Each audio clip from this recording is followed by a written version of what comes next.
안녕하세요. 사연을 시작하기에 앞서 구독과 좋아요 부탁드려요. 감사합니다. 사연 시작해 볼게요. 저는 제가 아이를 가질 수 없다는 것을 알게 된 그 순간부터 모든 것이 달라졌어요. 결혼한 지 3년이 지났을 때였죠. 병원을 수십 군데 다녀봤지만 결과는 늘 같았어요.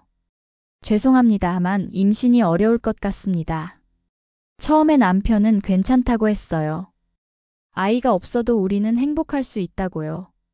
하지만 시간이 지날수록 남편이 달라지는 것을 느꼈어요. 가족 모임에서 조카들이 뛰어노는 모습을 물끄러미 바라보던 그 눈빛을 잊을 수가 없네요. 은주야, 미안해. 결혼 5년 차에 남편이 꺼낸 말이었어요. 다른 여자가 생겼다는 고백과 함께요. 그리고 얼마 지나지 않아 이혼 서류가 제 앞에 놓였죠. 시어머니는 제게 차갑기 그지없었어요. 애도 못 낳는 여자가 뭐하러 우리 집에 들어왔니? 우리 아들 인생 망치지 말고 그냥 나가라. 그렇게 저는 10년 넘게 살던 집에서 쫓겨나다시피 친정으로 돌아왔어요. 친정어머니는 겉으로는 저를 반겨주셨지만 눈빛에는 실망감이 가득했죠. 어머니의 목소리에는 늘 슬픔이 묻어 있었어요. 딸이 아이를 못 낳아 이혼당했다는 사실이 어머니께는 너무나 큰 상처였나 봐요. 매일 밤 어머니의 한숨 소리를 들으며 잠에 들곤 했죠. 그렇게 2년이 흘렀을 때였어요. 친구의 소개로 한 남자를 알게 되었어요. 정만수라는 남자였죠. 첫인상은 조용하고 단정한 느낌이었어요. 까만 머리에 가끔 웃을 때만 보이는 보조개가 매력적인 사람이었죠. 사실 저는 새 아이의 아버지입니다. 만남이 잦아지자 그가 꺼낸 말이었어요. 놀랐지만 이상하게 마음이 편안해졌어요. 만수 씨는 아내를 5년 전에 잃었다고 했어요. 막내딸을 낳고 얼마 지나지 않아 병으로 세상을 떠났다고요. 그 후로 혼자서 새 아이를 키워왔다는 거예요. 첫째는 현우, 초등학교 4학년이에요. 둘째는 준우, 3학년이고요. 막내는 지연이, 이제 6살이죠.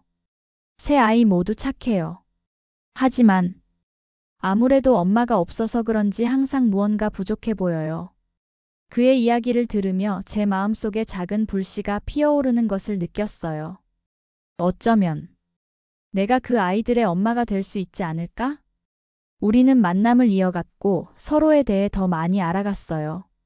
만수 씨는 제가 아이를 가질 수 없다는 사실을 알고도 전혀 개의치 않았어요. 만수 씨는 자신에게 필요한 것은 아이들을 진심으로 사랑해 줄 수 있는 사람이라며 제게 그런 사람이 되어줄 수 있느냐고 물었습니다. 그 질문에 망설임 없이 답했고 우리는 1년 후 결혼했어요. 제 인생에서 두 번째 결혼이었지만 이번에는 모든 것이 달랐습니다. 새 아이들과의 만남은 정말 운명 같았어요.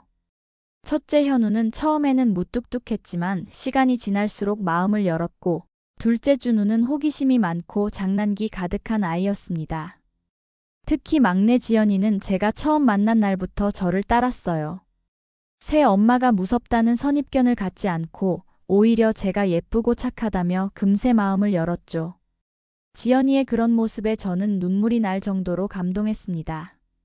제 배 아파 낳은 자식은 아니었지만 그 아이들이 얼마나 예쁘게 느껴졌는지 모릅니다. 지연이는 특히 잠들 때면 제 팔을 베고 자는 것을 좋아했어요.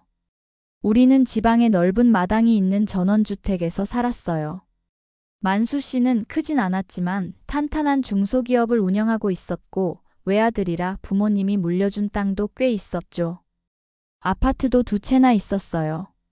마당에서 아이들이 뛰어노는 모습을 보는 건 정말 행복한 시간이었어요. 지연이는 종종 그림을 그려와 자랑하곤 했어요. 대부분 알아보기 힘든 그림이었지만 저는 항상 최고의 칭찬을 아끼지 않았죠. 아이가 그린 가족 그림 속에는 항상 저도 포함되어 있었어요. 그런 모습을 볼 때마다 가슴이 따뜻해졌답니다. 그렇게 행복한 시간이 흘렀고 어느새 아이들은 성장해 성인이 되었어요. 현우는 대학교 경영학과를 졸업하고 준우는 공대를 나왔죠. 지연이는 예술대학에 진학했고요. 하지만 현우와 준우가 대학을 졸업하고 아버지 회사에 들어오면서부터 분위기가 조금씩 달라지기 시작했어요. 두 아들은 욕심이 많았어요. 서로 경쟁도 심했고 아빠의 관심을 독차지하려는 모습이 보이기 시작했죠. 두 아들 사이의 다툼은 점점 심해졌어요. 프로젝트를 둘러싼 경쟁, 서로의 능력을 깎아내리는 말들이 오갔죠. 만수 씨의 회사는 꾸준히 성장해서 지역에서 꽤 알아주는 기업이 되었고, 아들들은 서로 회사의 주도권을 잡기 위해 치열하게 경쟁했습니다. 그런 상황에서도 지연이는 여전히 저를 가장 먼저 생각해주는 딸이었어요. 대학을 다니면서도 주말이면 꼭 집에 와서 저와 시간을 보냈죠. 오빠들이 저에게 무심한 태도를 보일 때면 걱정하며 도움을 주겠다고 했지만 저는 그저 회사 일로 바쁜 거라며 이해해 달라고 했습니다. 사실 저도 마음이 아팠어요. 현우와 준우는 점점 저를 멀리하는 것 같았으니까요. 아버지만 챙기고 저는 안중에도 없는 것 같았어요. 하지만 자존심 강한 아이들이라 그런 거라고 스스로를 위로했죠. 그러던 어느 날 만수 씨가 갑자기 쓰러졌어요. 병원에 급히 실려갔는데 의사 선생님의 표정이 심상치 않았어요. 간암입니다. 많이 진행된 상태네요. 그 순간부터 저의 생활은 완전히 바뀌었어요. 암에 좋다는 음식은 모두 찾아보고 직접 만들었어요. 온갖 약재를 구해 만수 씨의 건강을 위해 정성을 다했죠. 만수 씨는 병상에서도 늘 미안하다는 말을 반복했지만 저는 아내로서 당연한 일이라며 그의 걱정을 덜어주려 노력했습니다. 그는 특히 자신이 없는 상황에서 현우와 준우가 저와 지연이를 잘 챙겨줄지 자주 걱정했어요. 그럴 때마다 저는 그런 불길한 생각은 하지 말라며 오래오래 살아서 아이들의 결혼식도 보고 손주도 안아보자고 격려했습니다. 하지만 만수 씨의 표정에서 읽을 수 있었죠. 그가 무언가를 준비하고 있다는 것을. 그리고 몇 달 뒤 결국 그날이 왔어요. 만수 씨가 저희 곁을 떠난 거예요. 장례식장은 눈물바다였어요. 현우와 준우는 슬픔을 감추려 애쓰는 모습이었고 지연이는 저의 손을 꼭 잡고 있었죠. 엄마, 괜찮아요? 제가 엄마 곁에 있을게요. 장례를 치르고 한 달쯤 지났을 때였어요. 갑자기 부동산 중개사가 찾아왔어요. 박은주 씨 맞으세요? 이 집 매물 관련해서 문의가 많아서요. 확인차 왔습니다. 당황스러웠어요. 저는 집을 내놓은 적이 없는데 말이죠. 무슨 말씀이세요? 저희 집은 매물로 내놓은 적이 없는데요? 아, 그러세요? 이 댁 아들 두 분이 직접 의뢰하셨는데 땅도 함께 매물로 내놓으셨던데 모르셨나요? 순간 머리가 하얘졌어요. 아들들에게 전화했더니 아들들은 아버지가 돌아가신 집에서 제가 혼자 사는 것은 아니지 않냐며 집을 팔고 다른 곳으로 옮기는 게 좋겠다고 했습니다. 아들들의 말투에서 은근한 강압이 느껴졌어요. 제가 상의 없이 일방적으로 결정하는 것에 대해 항의하자 아들들은 더욱 노골적으로 나왔습니다. 집과 땅은 자신들이 알아서 처리할 테니 당분간 다른 곳에 머물러 있으라는 거였죠. 저는 이게 우리 가족의 집이며 제 동의 없이는 팔 수 없다고 다시 이야기했지만 아들들의 태도는 냉정했습니다. 아버지도 돌아가셨는데 언제까지 눌러 살 생각이냐며 집과 회사는 자신들이 알아서 할 테니 제게는 알아서 살 길 찾으라는 충격적인 말까지 했어요. 저는 10년 넘게 정성껏 키운 아들들에게 친자식이 아니라도 정말 내 자식처럼 생각했다고 호소했지만 돌아온 대답은 더욱 가혹했습니다. 피 한 방울 섞이지 않았는데 무슨 친자식이냐는 말에 가슴이 찢어지는 듯 했어요. 전화기를 내려놓는 순간 다리에 힘이 풀렸어요. 바닥에 주저앉아 한참을 울었죠. 지연이가 이 소식을 듣고 달려왔어요. 엄마, 오빠들 미친 거 아니에요? 그래도 우리를 키워준 엄마한테 그럴 순 없는 거잖아요. 제가 오빠들한테 당장 얘기할게요. 하지만 현우와 준우는 지연이의 말도 들으려 하지 않았어요. 결국 저는 그 집을 나오게 됐어요. 급하게 고시원을 얻었죠. 가지고 나온 짐도 옷까지 몇 벌뿐이었어요. 지연이가 함께 살자고 했지만 대학생인 딸에게 부담을 주고 싶지 않았어요. 그 아이도 자기 인생이 있으니까요. 지연아, 엄마는 괜찮아. 금방 적당한 집을 구할 거야. 너는 학업에 집중해. 고시원에서의 생활은 정말 힘들었어요. 모든 것을 다 잃은 것 같았으니까요.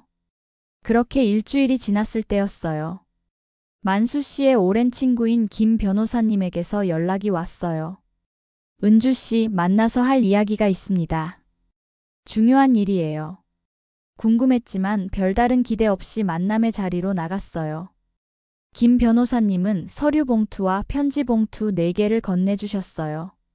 편지 봉투에는 각각 저와 아이들의 이름이 적혀 있었죠. 민수 씨가 세상을 떠나기 전 저한테 맡긴 것들입니다. 유언장과 가족들에게 남기는 편지죠. 김 변호사님의 설명에 따르면 만수 씨는 모든 재산을 제게 위임한다는 유언장을 남겼다고 해요. 집과 땅, 그리고 모든 재산. 다만 회사만큼은 두 아들에게 맡긴다는 내용이었죠. 만수가 생전에 많이 걱정했습니다. 욕심 많은 두 아들 때문에 은주 씨와 지연이가 고생할까 봐요. 그래서 이런 준비를 한 거죠. 회사는 아들들에게 맡기고 나머지 모든 재산은 은주 씨에게 남겼습니다. 제 이름이 적힌 편지를 열어봤어요. 만수 씨의 편지 내용은 가슴을 울리는 것이었습니다. 그는 이미 세상을 떠났을 테니 미안하다는 말로 시작했고 큰 숙제를 남기고 먼저 가게 되어 면목이 없다고 했어요. 우리가 처음 만났을 때의 추억을 언급하며 제가 아이들, 특히 지연이를 얼마나 사랑스럽게 대했는지 기억한다고 했습니다. 그때 얼마나 고마웠는지 모른다고요. 현우와 준우가 어머니의 사랑을 충분히 받지 못하고 자란 탓에 욕심 많고 불안한 아이들이 되었을지 모른다는 안타까운 심정도 담겨 있었어요. 하지만 언젠가는 그 아이들도 제 사랑의 가치를 알게 될 거라 믿는다고 했습니다. 만수 씨는 자신의 모든 재산, 집, 땅을 저에게 남긴다고 했어요. 회사만큼은 아들들에게 맡긴다고 했습니다. 이제 제가 많은 것을 결정할 수 있으며 지연이를 잘 돌봐달라는 부탁도 했습니다. 그 아이는 저를 진심으로 엄마라고 생각하고 있다고요. 마지막으로 영원한 사랑을 약속하며 편지를 마무리했습니다. 편지를 읽는 동안 눈물이 멈추지 않았어요. 김 변호사님은 이어서 말씀하셨어요. 집과 땅을 아들들이 매물로 내놓았다고 들었는데 그들은 처분할 권한이 없습니다. 모든 것이 은주 씨 명의로 바뀌게 될 테니까요. 그 말을 듣고 어떤 기분이었는지 표현하기 어려워요. 슬픔과 안도감, 그리고 약간의 승리감이 뒤섞인 복잡한 감정이었죠. 일은 빠르게 진행됐어요. 저는 다시 짐을 싸서 만수 씨와 살던 집으로 돌아왔죠. 지연이에게 자초지종을 다 이야기했더니 울면서 말했어요. 역시 아빠는 다 생각이 있으셨어요. 정말 다행이에요, 엄마. 며칠 후 두 아들이 찾아왔습니다. 그런데 이번에는 분노와 오만함으로 가득 차 있었어요. 아버지 재산을 왜 당신이 받는 거예요? 당신은 우리 친엄마도 아니잖아요. 현우가 거친 목소리로 쏘아붙였습니다. 그래요, 이건 불공평해요. 우리가 아버지의 적법한 상속자라고요. 준우도 가세했습니다. 그들은 마치 제가 재산을 가로챈 사기꾼인 것처럼 대했어요. 변호사를 통해 유언장을 무효화할 수도 있다며 위협까지 했죠. 피 한 방울 섞이지 않은 남이 왜 우리 아버지 재산을 다 가져가는 건데요? 법적으로 따져보자고요. 저는 마음이 너무 아팠습니다. 나는 너희를 친자식이 아니라고 생각한 적이 단 한 번도 없어. 그런데 너희가 이렇게까지 하다니. 정말 사람 잘못 봤구나. 친자식? 웃기지 마세요. 우리가 어렸을 때 밥 몇 번 차려준 걸로 아버지 재산까지 다 가져가려고요? 현실적으로 생각하세요. 우리는 아버지의 피를 이은 자식이에요. 그 말에 저는 더 이상 참을 수 없었습니다. 좋아. 너희가 그렇게 생각한다면 이제 너희와 나는 남이다. 회사든 재산이든 너희가 가지고 싶은 대로 소송해. 난 너희와 더 이상 얘기하고 싶지 않구나. 아들들은 승리한 듯한 표정으로 떠났고 저는 깊은 상처와 함께 남겨졌어요. 하지만 법적 절차는 빠르게 진행되었고 만수 씨의 유언장은 확고했어요. 모든 재산, 집, 땅, 그리고 예금은 저의 것이 되었죠. 회사만 아들들에게 남겨졌어요. 아들들은 제가 재산을 차지한 것에 분노했지만 법적으로는 어찌할 수 없었어요. 저는 지연이와 만수 씨와 살던 집으로 돌아갔고 두 아들과는 완전히 연을 끊었습니다. 그들이 전화를 해도 받지 않았고 찾아와도 문을 열어주지 않았어요. 지연이만이 제 곁에 남아 저를 위로해 주었죠. 그렇게 1년 정도 지났을 때였어요. 예상치 못하게 두 아들이 다시 찾아왔습니다. 이번에는 완전히 달라진 모습이었어요. 눈에는 절박함이 가득했고 자세도 한없이 낮아져 있었습니다. 어머니. 현우가 떨리는 목소리로 불렀습니다. 남편이 떠나고 처음으로 어머니라고 부르는 목소리였어요. 무슨 일이지? 냉정하게 물었습니다. 회사가 망해가고 있어요. 준우가 고개를 숙인 채 말했습니다. 아들들의 이야기를 들어보니 회사가 심각한 재정 위기에 처했다고 했어요. 거래처들이 하나둘 떠나고 대출금 상환 기한은 다가오는데 자금이 바닥난 상태였습니다. 두 사람은 경영 경험이 부족했고 욕심만 앞서다 보니 회사를 이 지경까지 몰아넣은 거였죠. 제발 도와주세요. 아버지의 회사가 다른 사람 손에 넘어가게 생겼어요.